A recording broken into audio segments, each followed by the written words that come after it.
Junior డాక్టర్ల సమ్మె కొనసాగుతోంది. 8 డిమాండ్లను ప్రభుత్వం ముందుంచిన జూడాలు నిన్నటి నుంచి నిరవధిక సమ్మెకు దిగారు. రాష్ట్రంలోని అన్ని ప్రభుత్వ ఆసుపత్రుల్లో జూనియర్ డాక్టర్లు సమ్మెలో పాల్గొంటున్నారు.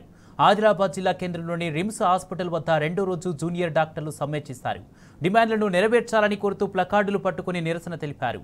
తమ సమస్యలను వెంటనే పరిష్కరించాలని రాష్ట్ర ప్రభుత్వాన్ని డిమాండ్ చేశారు. ఎమర్జెన్సీ సేవలు మినహా మిగతా అన్ని రకాల విధులను బహిష్కరించారు. దీంతో ఓపీ సేవలు, ఎలెక్టివ్ సర్జరీలు, వార్డ్ డ్యూటీలు నిలిచిపోయాయి. జూడాల సమ్మెతో వైద్యం అందక రోగులు తీవ్ర ఇబ్బందులు పడుతున్నారు.